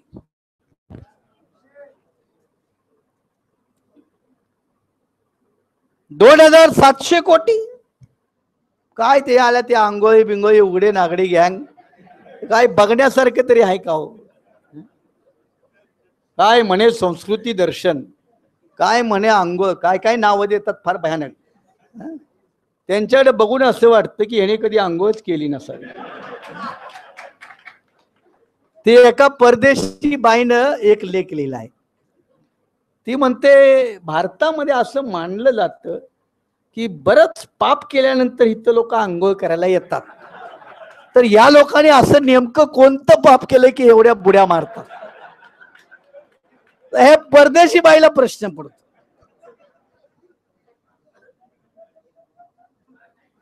त्याच्यासाठी 2,500 कोटी 3,000 कोटी, आणि मग आपल्या लोकांना ह्याच्यातच अडकवून ठेवायचं. बाबासाहेबांचं इथंच समजायला पाहिजे, रिडल रिडल इथं हे रिडल आहे. त्या बाबतीत आपली ओबीसी मंडळी धडकून काय मांडत नाहीत. आपल्या ओबीसी जास्त संख्यावाला गडी तुम्ही बघितलं. आता आजकाल ओबीसींना मस्तपैकी गुंतवून ठेवण्यामध्ये कॉर्पोरेट कसा रोल करतो, आणि त्याची अत्यंत ज्वलंत उदाहरण म्हणजे पंढरीला जाणारे वारकरी. ते काय टीव्हीवर असतो रोज, ते घोडं काय पळते, माणसं काय, घाटातनं काय, टीव्ही कॅमेरे काय, आणि त्याच्यासाठी रोजचा इन्स्टॉलमेंटचा हप्ता सुद्धा. हे पंढर आहे का? पंढर हे बाजारीकरण. सगळे टना उड्या मारणाऱ्यामध्ये आमचं 100% आरक्षण. बरं झालं तिच्या आईला बाबासाहेबांनी सोडवलं, नाही तर आपणही उड्या मारत फिरलो असतो. आपणही उड्या मारत गेलो असतो, आपली पोरं बोंबलत गेली असतील. मला कधी कधी प्रश्न पडतो, जे तिथं गँग असते, किती संख्या आहे बघता टीव्हीवर, पुरुष असतात, महिला असतात. मला नेहमी प्रश्न पडतो, यांना घरादार आहेत का नाही, यांना गुरंढोरं आहेत की नाहीत, यांना पोरं आहेत की नाहीत. गुरंढोरं असल्यावर जाता येणार नाही, शेती असल्यावर तर बिलकुल जाता येणार नाही. पोरं बाळ लहान असतील, शिकत असतील तर जाणार कसे? मग हे जातात कसे?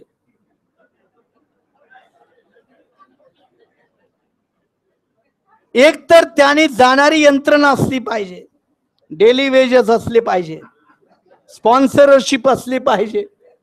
नाहीतर कोण बोंबलत एवढं 15-15 आणि 20-20 दिवस पावसातून भिजत जायलो. पण ही जी यंत्रणा राबवणारी व्यवस्था आहे, त्यांना तुम्हाला मूळ विषयाकडे येऊ द्यायचं नाही. बाबा लोकांचा भडीमार एका बाजूला टीव्हीवर रोज सकाळ संध्याकाळ होलसेलमध्ये बाबा लोक असतात, तो भडीमार एका बाजूला, हे कुंभमेळा दुसरं लपडं, हे पंढरीचं तिसरं, आता गणपती महाराज आहेतच, पुन्हा दुसरी देवी आहेत, पुन्हा दसरा, पुन्हा दिवाळी. काढ कर्जन मर झाला तू कर्जामध्ये. आपण चक्रातून बाहेर निघालं नाही पाहिजे. इथल्या माणसाला या त्याच्या दुःखाची वेदनेची जाणीवच होता कामा नये, एवढं तुम्हाला गुंग करून ठेवायचं. म्हणजे गुलामाला गुलामी एन्जॉय करता आली पाहिजे. एन्जॉय भारतामध्ये टिकण्याचं कारण हे आहे. इथं गुलामाला जाणीव नाही, तो एन्जॉयच करतो. एन्जॉय करण्याची पद्धत आहे. आणि ही जी यंत्रणा राबवली जाते, त्या यंत्रणेतून आपल्यासारख्या चळवळी संघटना यांना पूर्णपणे आपल्या माणसाला बाहेर काढता येत नाही. हे आपलं फेल्युअर आहे, मोठं फेल्युअर आहे. ओबीसींना काढता येत नाही, मराठ्यांना काढता येत नाही, आजकाल बौद्धांनाही काढता येत नाही. तेही चुकून माकून कधीतरी शिर्डीला फेरा मारून येते, गपचिप का होईना जाऊन येते. जणू कोई त्या बाबामुळे त्याला नोकरी मिळाली. हे जर घडत असेल तर जे आरक्षणाचं धोरण संविधानात असेल तर संविधान तसंच राहील, काय होत नाही तिथे. प्रॅक्टिकली मात्र वाईप आउट होतं, संपुष्टात येतं. आणि त्याच्यात मोठा रोल खाजगीकरणाने केला. आणि म्हणून आता बघा, साधं मागासवर्गीय कर्मचाऱ्यांचं रिझर्वेशन इन प्रमोशन, अनेक मुद्दे अडवून ठेवले. 2001 चा महाराष्ट्र सरकारचा कायदा मॅटनं रद्द केला, तो बदलून तो आणत नाहीत. खाजगीकरणामध्ये आरक्षण ठेवण्याची तरतूद नाही. कॉर्पोरेट सेक्टरमध्ये डायरेक्टरची पदं या देशामध्ये जवळजवळ 8,500 आहेत. आणि ते 8,500 कॉर्पोरेटरची जी हे डायरेक्टरची जी पदं आहेत, त्यामध्ये दलित किती, आदिवासी किती, ओबीसी किती, मायनॉरिटी किती, तर फार तुरळक आहेत, 1-2% सुद्धा नाही. मग खाजगी सेक्टरमध्ये तुम्हाला नोकऱ्या कशी मिळणार? ठीक आहे, बहनजी उत्तर प्रदेशात मुख्यमंत्री होत्या, त्यांनी तेवढा कायदा तरी केला होता. म्हणजे तुम्हाला वाटत असेल माने सरांनी BSP सोडलं म्हणून बहिणजीवरती टीका करतील, असं काही समजायची गरज नाही. चांगल्या गोष्टीला चांगलं म्हणायचं, वाईट गोष्टीला वाईट म्हणायचं, ही सवयची सवय असली पाहिजे. ते एकमेव मुख्यमंत्री आहेत की त्याने तो कायदा आणला. पण त्या काळात सुद्धा माझं आणि मिश्राचं त्या काळात एका विषयावरनं भांडण झालं होतं. आता हेही तुम्हाला सांगतो. बहिणी जेव्हा CM होत्या त्याला मी बहिणजीला म्हणालो, बहिणजी तामिळनाडूमध्ये 69% रिझर्वेशन आहे, तसं आपणही आपलं उत्तर प्रदेशात 69 करून टाकूया. आणि तिथं मिश्रा बसले होते, ते म्हणाले नाही नाही नाही, ते सुप्रीम कोर्टानं रद्द केलेला आहे. आणि मग मी मिश्राला गप्प बसवत म्हणालो, मिश्राजी रद्द नाही केलं, सुप्रीम कोर्टात पडून आहे, मग आमचं बी जाऊन पडून राहू द्या, त्यांचं जे होईल ते आमचं होईल. पण ते काय नंतर फॉलोअप नाही झाला. बहिणजीनं सांगितलं होतं त्याला, तो शेखर होता, शशांक शेखर होता गव्हर्नमेंटचा चीफ सेक्रेटरी, त्याला एक्झामिन करायला सांगितलं होतं बहिणजीने. पण आपण काही लखनौत नाही, आपण काही खासदार नसल्यामुळे दिल्लीत सारखे नाही, आपण एकदा जातो सांगून येतो, दूर राहतो, पण तिथं राहणारी गँग भलतीच असल्यामुळे काही अजेंडा सरकत नाही. माझाही अनुभव त्या बाबतीतला राहिला. खाजगीकरणामध्ये आरक्षण आणलं गेलं, पण ते आता गेलं, सरकार गेलं, दुसरं सरकार आलं, रद्द केलं. आपलं साधं म्हणणं आहे, सरकार कोणाचंही येऊ द्या, तुम्हाला जमीन पाहिजे ना, तुम्हाला पाणी पाहिजे ना, तुम्हाला वीज पाहिजे ना, तुम्ही हे घ्या. मग त्याच्या बदल्यात तुम्ही काही द्या ना. त्याच्या बदल्यात तुम्ही आरक्षण का देऊ नये? त्याच्या बदल्यात तिथली लोकल शेती असेल तर त्याच्यासाठी छोटे मोठे कालवे, पाणी, धरणं हे का देऊ नये? विद्युतीकरण का देऊ नये? रस्ते का देऊ नये? असं हे ठणकावून सांगता येऊ शकतं. पण जे भांडवलदाराच्या पैशावरती निवडणूक लढवून सत्तेत येतात ते कसे सांगतील? त्यांना ही सांगण्याची हिंमत होणार नाही. त्यांना हे सांगण्याची हिंमत होणार नाही. जे भांडवलदाराचं बटीक होऊन राजकारण करतात ते हे कसे सांगतील? जे भांडवलाचे बटीक नाहीत आणि स्वतःच्या जनसमर्थनाच्या ताकदीवरती राजकारण करतात तेच उद्योगपतींना ठणकावून सांगू शकतात की तुझ्या मेहरबानीवरती मी इथं नाही. 54 साली बाबासाहेबांनी या बाबतीत राज्यसभेत आणखी एक भाषण आहे. बाबासाहेब असे म्हणाले की भारतातल्या प्रत्येक समूहाला लोकसभा, राज्यसभा, विधानमंडळ याच्यामध्ये योग्य प्रतिनिधित्व असलं पाहिजे. मग ते बिझनेस क्लासला सुद्धा पाहिजे, उद्योगपतींना देखील असावं. उद्योगपतींना देखील त्यांचं प्रतिनिधित्व मिळालं पाहिजे. पण बाबासाहेब आंबेडकर असं पुढे म्हणतात की त्यांचं एवढं प्रतिनिधित्व वाढू नये की जेणेकरून भारतीय संसद, भारतीय पार्लमेंट ही स्टॉक एक्सचेंज मार्केट बनून जाईल. ती स्टॉक एक्सचेंज मार्केट जर झाली तर या देशामध्ये सामाजिक लोकशाही प्रस्थापित होणार नाही, किंबहुना उद्ध्वस्त होईल. आणि आज नेमकं ते चित्र आहे. आज नेमकं ते चित्र आहे. मग जेव्हा हे चित्र आहे तेव्हा आपण काय उपाययोजना करणार आहोत? एक तर हा राष्ट्रीय स्वरूपाचा प्रश्न आहे, त्यामुळे तुमच्या माझ्या स्तरावरती उपाययोजना होईल असं समजण्याचा काही मूर्खपणा आपणही करू नये. पण सैद्धांतिक स्तरावरती याची उपाययोजना काय होईल?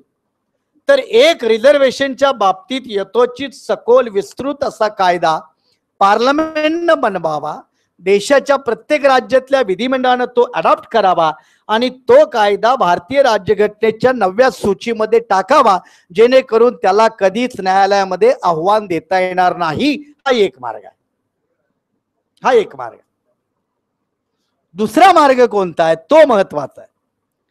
दुसरा मार्ग म्हणजे की जे आपले फुले शाहू आंबेडकर बहुजन वर्गाचे किंवा वंचित वर्गाचे जे काही आंदोलन, चळवळी, राजकीय पक्ष आहेत त्यांनी या बाबतीत अग्रणी भूमिका घेऊन त्या अग्रणी स्वरूपात मांडण्याची गरज आहे.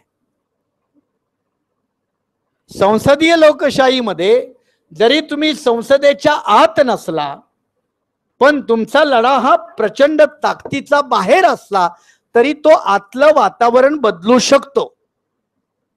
करप्शनचं मुवमेंट बघितलं ना, लोकपाल कसे चालले होते, काय फार मोठं होतं का हो? पण तो एक रेटा होता, जनमताचा रेटा असतो. जनमताचा रेटा आंबेडकरी चळवळीनं महाराष्ट्रामध्ये दादासाहेब गायकवाडांच्या नेतृत्वात भूमिनाथच्या सत्याग्रहाच्या माध्यमातून दाखवून दिलेला आहे. त्यामुळे आपल्या पुढे उदाहरण नाही असं नाही. 4,62,000 देशातल्या जेलमध्ये लोक जेलमध्ये गेले होते. अनेक दलित समाजातल्या गरोदर असणाऱ्या महिलांची डिलिव्हरी ही जेलमध्ये झाली होती. आंदोलन आपण आंबेडकरी चळवळीनं तेवढं मोठं केलेलं नाही असं नाही, केलेलं आहे. पार्लमेंटरी प्रभुत्व नसताना जन आंदोलनाच्या आधारावरती निर्णय बदलायला भाग पाडलेला आहे. मग हे उदाहरण आपल्या समोर असताना ती ताकद निर्माण करण्याची कुवत शक्ती असली पाहिजे. पहिल्यांदा इच्छाशक्ती असली पाहिजे. आपल्याकडे इच्छेच्याच नावानं बोंब. पहिल्यांदा आपल्याकडे इच्छाच नाही, कारण इच्छेच्या स्तरावरती आपण फार पूर्वी पराभूत झालेले लोक आहोत. आणि जे इच्छेच्या पराभूत झालेले लोक असतात ते व्यावहारिक स्तरावरती कोणतं युद्ध जिंकतील. आणि म्हणून त्या कार्यकर्त्यांनी नेत्यांनी पहिल्यांदा पराभूत मेंटॅलिटी सोडली पाहिजे. पराभूत मेंटॅलिटी. आणि राजकारणामध्ये निवडणुकीच्या प्रांतामध्ये कोणताही पराभव हा अंतिम नसतो, किंबहुना त्या पराभवात पुढच्या विजयाची बीज असतात असं समजून पुनश्च बांधणी करणं याला या प्रांतातील योद्धे म्हणतात. आपल्याकडे हत्यारच टाकून देतो आपण, जाऊ दे काय घेणे देणं आहे, MLC मिळाली घेऊन टाक, न बोलता आलं तरी चालेल, मंत्रीपद घेऊन टाक, काय होणार नाही तरी जाऊ दे, तिच्या आईला त्या लाल बत्तीच्या गाडीतून फिरायची सोय तरी होईल. मी नेहमी असं म्हणतो, अशा लोकांना एक एक ॲम्ब्युलन्स घेऊन द्या, कायमचा बंदोबस्त होईल, बिचाऱ्यांना चिंता नाही.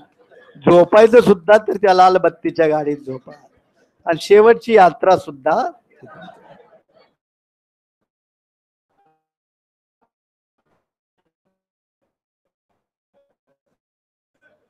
अशा मोठ्या गोष्टी कसं सिद्ध करतील, अचीव करतील. आणि म्हणून आपल्याला पहिल्यांदा मोठी स्वप्न बघायची सुद्धा सवय लागली पाहिजे. कांशीरामजीचं एक म्हणणं बरं आहे बघा, त्यांनी सांगायचे, एक दिन देश का प्रधानमंत्री बनूंगा. वाटायचं ना बरं. त्यावेळेला आम्हाला काय राजकारण कळत नव्हतं लहान असताना, पण उगाच रेल्वे प्लॅटफॉर्मवर कांशीरामजीच्या सोबत जरी आम्ही चालत गेलो तरी पंतप्रधानांच्या सोबत चालल्यासारखं वाटायचं. खरं आहे का खोटं आहे? तुम्हालाही तसंच वाटत होतं. आज आपल्याकडे सगळं आहे, त्या तुलनेत आज बरंच आहे. त्यावेळेला 5 रुपयाची नोट हिरवीगार खिशात असली तर मोठं वाटायचं. आता 1000 रुपयाची बंडल खिशामध्ये आहेत. त्यावेळेला एक आमदार नसायचा, आता अनेक आमदार आहेत. पण आज ती भूमिका आपल्या मनामध्ये का नाही, ती भावना आपल्या मनामध्ये का नाही? आणि हे वैचारिक मागासलेपण आहे. हे वैचारिक मागासलेपण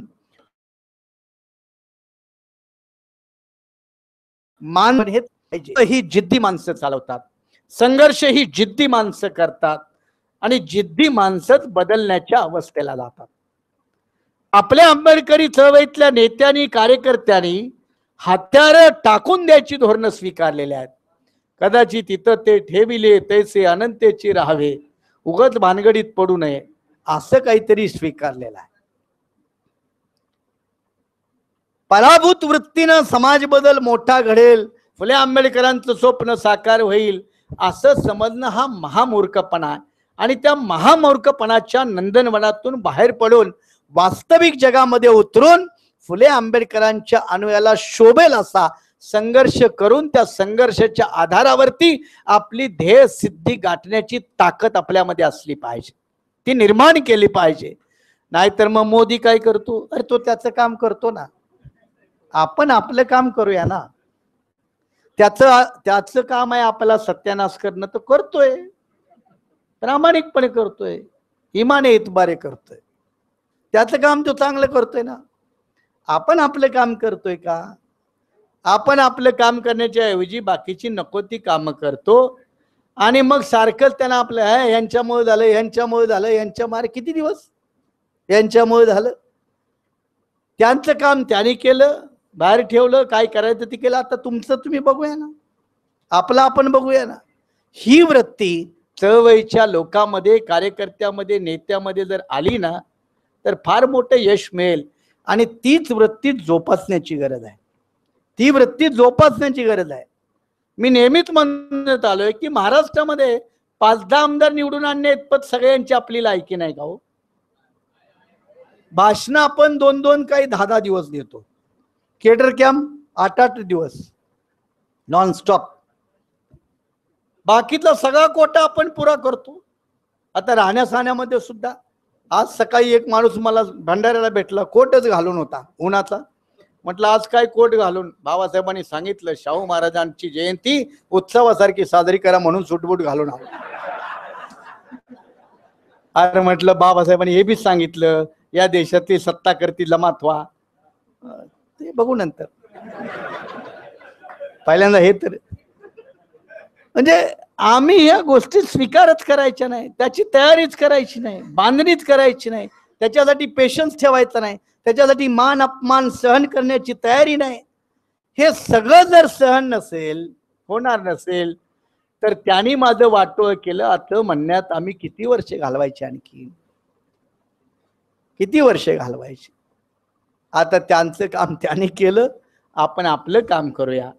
आणि या महाराष्ट्रामध्ये 5-10 आमदार जरी निवडून आणायचे झाले तरी आपण महाराष्ट्रातलं, मी देशातलं बोलत नाही, देशातलं बिलकुल बोलणार नाही येणाऱ्या 5 वर्षाच्या कालखंडात, या महाराष्ट्राचं जर चित्र आपल्याला बदललं तर हे आपल्याला फार मोठं 5 वर्षाच्या कालखंडातील एक ऐतिहासिक समीकरण बांधण्याची मोठी पायरी ठरेल.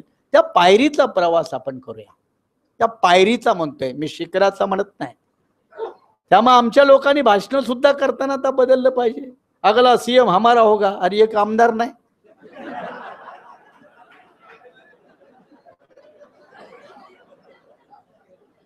कांशीरामजी सुद्धा ते घोषणा आपले कार्यकर्त्याला, देश का प्रधानमंत्री कैसा हो, कांशीरामजी एकदा चिडले, झाला एक खासदार निवडून आणत नाही, पंतप्रधान कसं व्हायचं.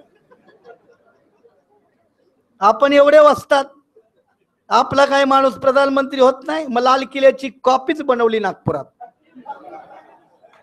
आल्या बहनजी बघितलं, बोलावं लागलं कितने दिन मैं लकड़ी लाल किले से भाषण करू. आता ह्याच्यापेक्षा आणखी फटका काय मारायचा. नेत्याला तसं असं नाही फटके मारतायत, आम्हाला जमतं, त्यांना नाही फटके मारतायत. याच्यापेक्षा वेदना काय सांगायची की मैं कितने दिन ये नकली किले से भाषण करू. वेदना दुःख समजायला पाहिजे. पण ही दुःख वेदना न समजून घेणारी यंत्रणा असतील तर नकली लाल किल्ल्यात तर या नकली स्वप्नामध्ये राहण्याची सवय, जगण्याची सवय हे काही चळवळीच्या जिवंतपणाचं लक्षण नाही. आणि म्हणून थोडी महाराष्ट्राच्या आगामी दिवसामध्ये आपण एक धोरणात्मक बदल करून की बाबा रे तू कामठीमध्ये फार मोठा आहेस, तर मी तिथं काय भानगडीत पडत नाही, मी तुझ्या मागे उभा राहतो, तू कामठीत राहा.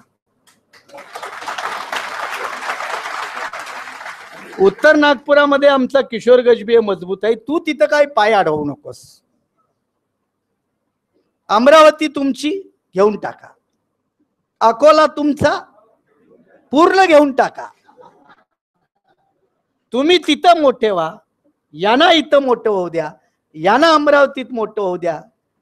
4 मोठे झालो तर आपल्या बापाचं काय बिघडेल. एवढी व्यावहारिक मांडणी ठीक आहे, ते दुसरे होऊ देणार नाहीत, ते त्यांचं मोठंपण. आणि आपण जर झालो नाही तर ते आपलं छोटंपण. मग आपण त्या लायकीचे आहोत की नाही हे आपण दाखवून द्यायचं ना. आणि तोच प्रयोग नागपूरच्या महानगरपालिकेत आपण करू.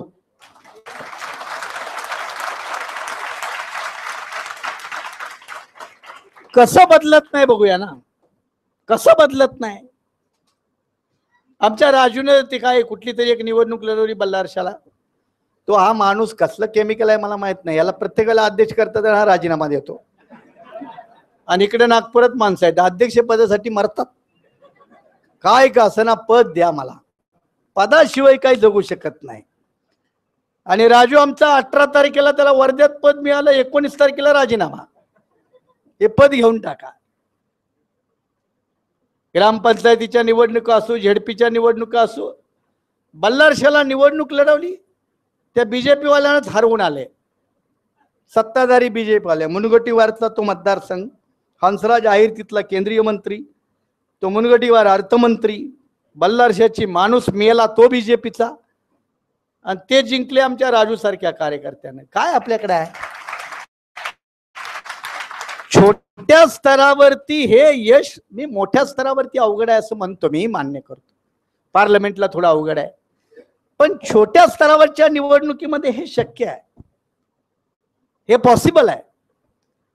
नगरपालिका, महानगरपालिका, जिल्हा पंचायत, तालुका पंचायत, हे पॉसिबल आहे. जिथं पॉसिबल आहे इथे का करू नये? आणि म्हणत मी म्हटलं आम्ही आमचं निवडणूक धोरण म्हणजे कसं, अकेले दमपर, अकेले दमपर. इथं दमाल झाला पुरा, दमले बिचारे. आता कसं व्हायचं? ते एकेकाळी ते ठीक होतं, ती गरज होती, आता ती गरज नाही ना, आता नाही गरज, पूर्वी गरज होती. त्यामुळे थोडंसं आम्ही फ्लेक्झिबल होणं, चळवळीमध्ये आवश्यकतेनुसार बदलणं, त्यालाच तर गतिमानता चळवळीची म्हणतात. कांशीरामजी त्याला डायनॅमिझम म्हणायचे. तो डायनॅमिझम, ती गतिमानता आम्ही जर आमच्यामध्ये आणली तर मर्यादित ताकदीसह आपण यश मिळवू शकतो. तुम्ही म्हणाल पैसे कुठून आणायचे? आपला जाणका प्रॉब्लेम आहे. आपल्या डोक्यामध्ये प्रॉब्लेम शिवाय हायच काय?